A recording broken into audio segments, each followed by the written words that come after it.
year to visit the county, and I want to thank the voters. I won re-election in November, and I'm the first New York senator ever to have 5 terms. So thank you, and I promise the people of Orleans County, of the Rochester, Finger Lakes area, and of Western New York, I will work just as hard in my 5th term as I did in my first 4 for you. We've done a lot of good things for this county over the years. And today we're here to talk about a very serious problem. With me are John Cardone, our Orleans County District Attorney, Paul Pettit, the Public Health Director of Genesee and Orleans County Health Departments.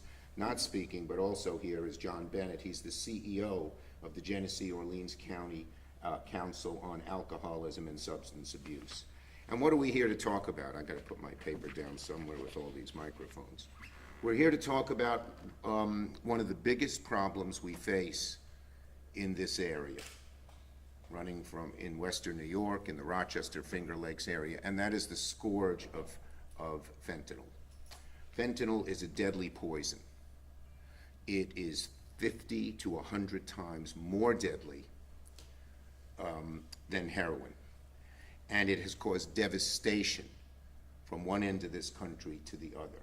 In fact, last year, over 106,000 people died of fentanyl overdoses, and young people, 18 to 35, the largest cause of death is now fentanyl overdoses, or overdoses from drugs, most of which is fentanyl. That's more than auto accidents, that's more than anything else. So I have, as you know, been fighting really hard this scourge, but now we have a new tool that's about to go into effect. If we can pass this legislation, that will help. But let me give you some statistics, okay?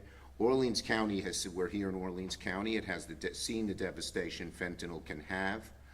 Because of our great law enforcement people in this county, and we thank them all for their service, both on the police and sheriff and prosecution side. There have been several drug busts this year alone in this county, where law enforcement seized $9 million worth of illegal drugs, including over 100 fentanyl pills. But they're disguised as other drugs. Fentanyl can be added to heroin, to OxyContin, to methamphetamine. It makes it much more deadly. These evil drug dealers who prey on us, they tell these kids, oh, this is even a better high. Well, it is, but it's much more deadly as well. So we have to cut this off at the source. And here is the good news. The Fend Off Fentanyl Act, which I passed in the defense bill in the Senate, gives us real chance to go after these drugs, because we give the president emergency powers to stop the flow of fentanyl from overseas. Fentanyl doesn't start here in the United States. It comes from precursor drugs that are made in China. And these Chinese companies ship them to Mexico, where they're refined into fentanyl, and they cross our borders. The Chinese government knows about this and does nothing, or very little. The Mexican government knows about this and does nothing, or very little. So now, is something the matter with you? My mic, I'm just having a little trouble with it. Go ahead. No, you, Channel 13's always very nice. You're never trouble, and you ask good questions. Go ahead, we'll wait for you. Go on ahead, you're doing fine. Well, we'll wait for you, even though we're so late, and I am a little rushed, but I don't. Sorry. Don't be sorry. Did you miss the whole thing, or it just No, ran no, out? no, just Good. that little bit right Because we there. wouldn't want to start over, Okay, would we're we? still rolling. Still rolling, okay. So this bill gives the president power to go, as I said, the Chinese government knows about these companies that make the precursor fentanyl drugs and does nothing. The Mexican government knows about these gangs and others that take these drugs and make them into fentanyl and send them here and does nothing. But the new legislation, which has passed the Senate overwhelmingly and bipartisan, will stop this, because it gives the president emergency powers to impose real tough economic sanctions on China and on Mexico unless they stop these drugs. For once, we can stop them at the source. Our law enforcement does a good job, but the fentanyl keeps coming. And the Fend-Off Fentanyl Act will really bring a great deal of relief to this. So why am I here today? It's passed the Senate, but it was not in the House. It passed the Senate in what we call a must-pass bill, the Defense Authorization Bill, the bill that pays for our soldiers and our military, NDAA it's called. And I, as majority leader, used my clout as majority leader to get this Fend-Off Fentanyl bill into the defense bill, and it passed. It passed the Senate last week. So we must get the House to do the same thing and add it when we have a conference on the defense bill and get it done by September. We're now at a breakthrough moment in the fentanyl, in the fentanyl crisis. Drug traffickers, as I said, are killing people in Orleans County, in Buffalo, in Rochester, using these overseas drugs, but we finally have a real chance to cut it off at its source. The bill was bipartisan. It was drafted by Sherrod Brown, a Democrat, and Tim Scott, a Republican, one of Ohio, one of South Carolina. And I put it in the defense bill, helped them refine it, and helped them get it done. So we now need to finish the job to stop this deadly flow of this awful, awful drug.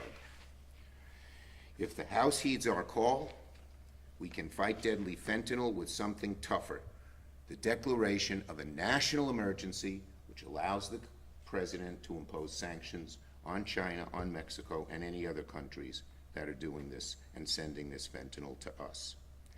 And so we're fighting to do this. And one more thing I want to mention, because I've talked in Western New York and upstate about this, and that is about progress we have been making in a fight against another terrible drug called xylazine. You're familiar with that, I presume. Xylazine is a skin-rotting drug. It's known on the streets as Tranq. It's been spreading in upstate New York. It's been spreading in the nation. It's been found in drugs seized in cases in Orleans and Genesee County beginning in 2019. And finally, the ONDCP of Narcotic and Drug Control has designated xylazine as a threat to the United States. And we passed, under my leadership in the Senate, the Tranq Research Act, which directs the National Institute of Standards to take steps to get rid of xylazine. Xylazine can be used, it's used by some anesthesiologists, veterinarians, as a tranquilizer for large animals, horses and cattle, beef, dairy cows, when they do, operations and stuff on them. But we have to find a way to prevent that from flowing into the hands of drug dealers, and this new act will help do that as well. So we've made some real progress in that area as well. So we have to protect our country and our kids from these horrible drugs. They're getting deadlier and deadlier. They're causing more and more deaths and problems. It's a big problem for our police officers who can be exposed to fentanyl when they go on drug raids and other kinds of things. So it's everybody wants to get rid of this stuff, and this act has a real chance of doing it. Now I'd like to call on District Attorney Joe Cardone, who does a great job, to share remarks on what the county's doing about it. DA Cardone. Senator, thank you very much, and thank you very much for highlighting this issue. There's no question that opiates and the problem we're having with fentanyl is the greatest crisis, in my judgment, that we have in this country. Since 1990, over 1.75 million people have died from the overdose of these two drugs. That's more people than have died in all the wars this country has ever fought, to put things in perspective. It's more people than have died from COVID. So this is a major crisis, and frankly, it's compromising the future of this country, having killed so many youths. There's not a gram of these drugs that are produced in the United States, not a gram, but it's in every community in this country and causing deaths on a daily basis in every community in this country. A few years ago, they came out with Narcan, which will overcome some of the effects and save some lives with respect to those that are overdosing on opiate drugs. Despite that, the numbers of deaths continue to go up. And the drug that the senator spoke of xylazine, actually Narcan doesn't even help with. Law enforcement has been dealing with this issue for a lot of years now, but frankly, on the local level, it's impossible to defeat this problem. We're just putting our fingers in a dam that is burgeoning and about to explode. The only way that this problem can be fought effectively is on a federal level by stopping the flow of these drugs into our country. I applaud the efforts of the senator in doing that, and let's hope it works, Senator. Thank you, thank you. And again, I just want to say our local law enforcement folks should understand this, does a great job, but it keeps flowing from over our borders. Mr. Cardone does not have jurisdiction in Mexico and China or even in other states when it flows through here. So we need a federal effort. Thank you, Senator. Thank you. And now we have Paul Pettit. He's the Public Health Director not only for Orleans County, where we are, but Genesee County, where we were supposed to land. Yes, thank you, Senator Schumer, for being here. Appreciate that and choosing Orleans County to deliver this message. The opioid epidemic is an urgent public health and public safety issue here in Genesee and Orleans County and around the country. Drug overdose deaths are now the leading cause of injury mortality in the United States. In 2021, 106,000 individuals died from drug overdoses in the U.S. 70,000 of those individuals died of synthetic opioids, primarily fentanyl. That's over 70% of all drug overdose deaths that year due to fentanyl and other synthetic drugs. Locally in Genesee and Orleans County, we have seen similar trends. Since 2019, we've had 53 overdose deaths in Genesee County and 23 overdose deaths in Orleans County. 64 of those 76 deaths, or 84%, have involved fentanyl. Stopping fentanyl where it comes from is a major part of our work, but we need to focus also on helping those currently struggling with opioid use disorder. Like many areas around the country, we have an opioid task force here in Genesee, Orleans, and Wyoming counties that works on these issues on a daily basis. Genesee, Orleans, and Orleans and Wyoming counties, our task force has been working over the last 6 years to address this issue. Pre-pandemic, we've had over 400 individuals representing a cross-section of agencies, including public health, mental health, law enforcement, substance use agencies, the faith-based community, and others that have been meeting regularly to address this epidemic in our communities. This dedicated work group is focused on education, data collection, working on access to naloxone, access to care, and other types of focus areas that are hoping to move the needle in a positive direction in our communities. There's a lot of work to be done. A comprehensive approach that involves not only stopping the drugs where they're coming from at the border is extremely important to helping us get where we need to be, but also continuing to work with those in our communities that are struggling with substance use disorder, making sure they have the resources and the ability to get the help that they need. So again, I thank you, Senator Schumer, for being here. Thank you for championing this cause and continuing to support all the efforts that we have underway in our community and communities around New York State to address this epidemic. Thank you very much. Mr. Pettit, do you want to say anything else, Chair? Okay, we'll take questions on this subject first. Yes. Senator Schumer, hi, Isabel Garcia with News 8. In talking about, the fact that it's already been deemed, an emerging threat, and obviously this legislation is aiming to cut it off at the source. In terms of the fact that it's already, been permeating into, the region, and for treatment, in terms of testing, what's being done? Yes, we're talking about the bill we passed, but in last year's budget and in last year's gun safety bill, we actually passed a good amount, a new amount of money for treatment. People said, when we had the problem in Buffalo with the shooting, and obviously we want to do something about guns, but a lot of people said it's a mental health problem as well, and it was. So we got $14 billion for drug treatment and mental health related to PTSD and to opioid treatment. And that is now becoming available for our localities and this is very important, for community groups that do drug treatment can apply directly. About half the money goes to the state and it goes distributed to the counties, but half the money goes to people who can apply, groups who can apply. So we're looking, you got to do both. You got to stop the flow and help law enforcement, but you also got to treat people who need the help. And just as a quick follow-up to that too, knowing that the drugs are already permeating into the streets, to get a snapshot of exactly how widespread it is there any type of investment that would come with this or anything in terms of? Yeah, there's a lot of, offsite no, testing? we're doing, the Office of Drug Control is doing lots of studies about how to stop the flow. We have a HIDA here, a High Intense Drug Treatment Association, which our counties work with, where the federal government will inform local law enforcement of new shipments of different types of drugs that are coming, so they know what's here and what's coming. So we're really fighting this. You know, methamphetamine was a huge problem. We fought that pretty tough, and now it's declined. We have to do the same with fentanyl, which is more deadly than anything we've seen. Senator, what Yes. kind of tools would the emergency powers grant? Well, the to- biggest thing it can do is impose, you know, we can't send our police officers, sheriffs into China or Mexico. But if we tell the government we're putting tough sanctions on them economically, which is gonna hurt them, they will act.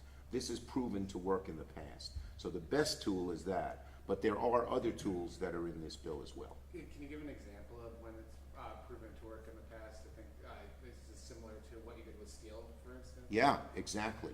We did sanctions on companies that were dumping steel, and they didn't. And now some of our steel companies, including Nucor here in upstate New York, and Crucible, and many others, are doing much better. Senator, is this in line with the Biden administration's foreign policy?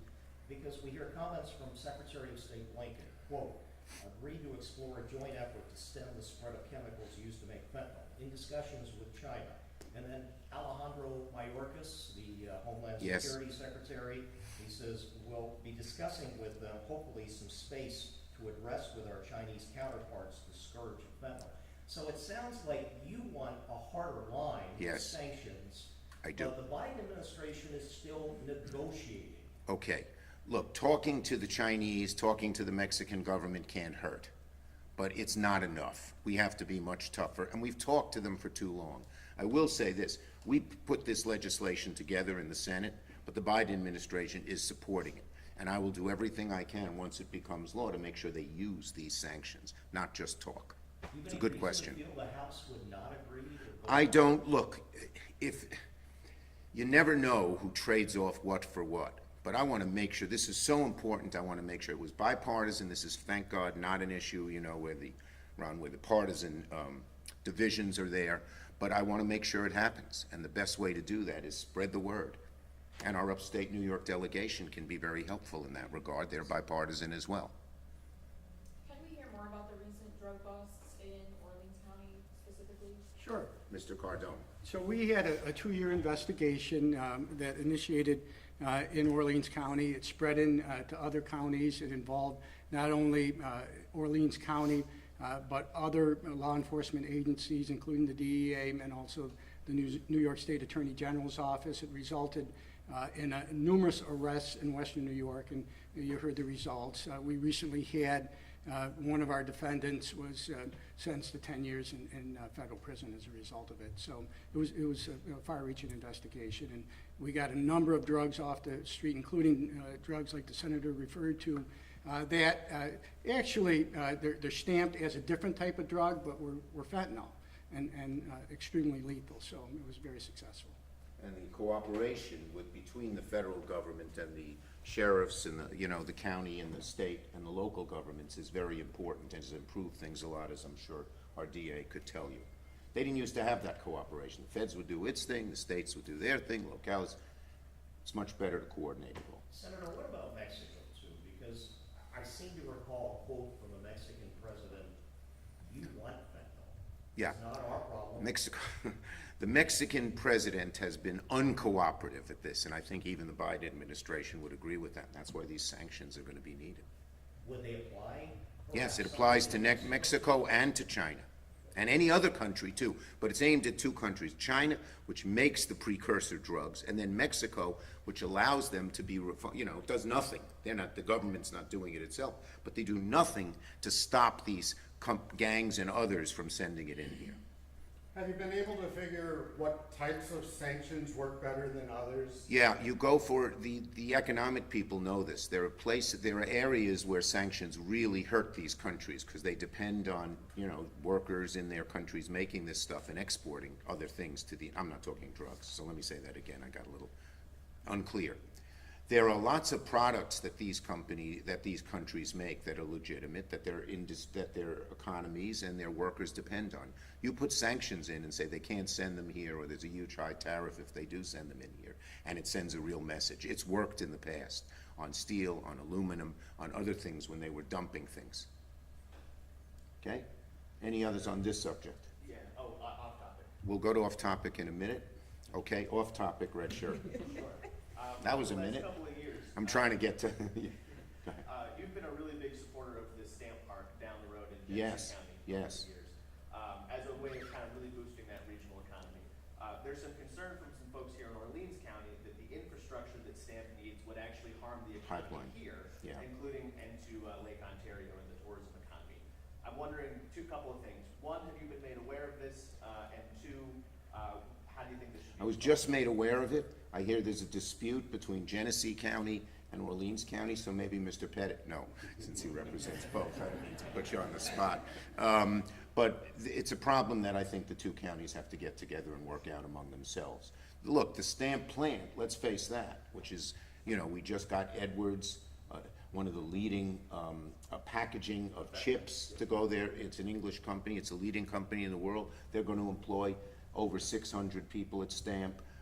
Plug Power has its green hydrogen facility there. It can help make the Rochester Finger Lakes area one of the centers of the country in green hydrogen, which is a future. These are good paying jobs. For years I've worked for good paying jobs. So it's important, but it's also important to make sure as it goes through Orleans County that it doesn't do too much damage. I would just hope the counties could come together. Okay? Yes, sir. Senator, the governor has said that she's on the phone with the White House every day about the asylum seekers that are in New York State right now, but no developments at this point. We've heard from New York City that they need some $3 billion more to pay for this. Right. We've heard from numerous lawmakers that said, can we expedite the job processing? Yeah. What needs to be done at Well, the federal first- level, and what? Yeah, grants we need fought to be- get in last year's budget over $100 million so that the taxpayers of New York, upstate and down, wouldn't be burdened. We're fighting to get a lot more money of that now. And, you know, we're looking at everything that can be done. Ultimately, we need some kind of answer at the border, and the real answer is bipartisanship. You're never going to do it with one party or the other, and we're working to get a bipartisan proposal on that as well. Is it something that needs to happen legislatively or at the administrative level? It's mainly, some of this is administrative, but the bipartisan support, you know, ways to deal with the border would be legislative, and we're working on that. Senator, one more border question. Yes. Obviously with the bridge crossings. Yes. Congressman Higgins, well, you know where I'm going. Yeah, well, you're right. With the staff vacancy, well, not vacancies, but the deployment, the redeployment It's yes. of some of the CBB officers. It's a great point, Ron. So I got more money in the budget for Border Patrol and for Customs because of the problems that we have. But it was never intended, that money was to augment what happened on the southern border. That money should have been used to help at the southern border, but they should not be taking away personnel from the northern border to rob Peter to pay Paul. And I am now working and pushing both Customs and Border Patrol to restore people they've removed from the northern border, particularly in the Buffalo corridor, which is the second biggest after Detroit in the country. So the waits, which have been hours, stop. They tried this a few years ago, you remember? I went after them. I got the people restored. I'm going to do it again. Do you think Alejandro Mayorkas listens to them? Because we interviewed Congressman Higgins yesterday, and he was at that congressional meeting, maybe you were part of that. I was there, yes. He said they said the right words, but actions will speak. Well, you know, as the majority leader, I have a lot to say as to what goes on the floor of the Senate. They all want things on the floor of the Senate, and I'm going to use my clout to make them do what they have to do as opposed to just verbiage. Okay, thanks. Last off topic. You wrote a letter a while back to Norfolk Southern about running trains down Yes. to Chicago County. Yeah. Have you heard back from them? Yeah, we are pushing them very hard. What's happened here, so people know, is Norfolk Southern parks their trains and does all kinds of work on their trains in Chautauqua County, I think in Ripley and one other town, Westfield. And they block off people's road. They're like, there's one road they block off, there's no way to get out, and the people are stuck in their houses or can't get to their houses for hours and hours and hours on end. So I am, right now, we've sent a letter to Norfolk Southern, Channel 7, if that's you. Correct. Channel 7 alerted us to that fact, and we'll stay on them until they change. I've had this problem in the Hudson Valley in the past, and when I went after them, they stopped. So we're gonna do that again. So as of today, you haven't heard back from them? We have heard that they've gotten our letter and they're gonna try to work out a solution, but we're waiting to get the solution. Thank you, everybody. No, I think, Well, you got Rochester and Buffalo here, any regional tech hub updates? yes, okay, sorry. We are working really hard to make Rochester and Buffalo one of the tech hubs. I passed in the CHIPS and Science Bill, which helped bring so much chip manufacturing to upstate New York.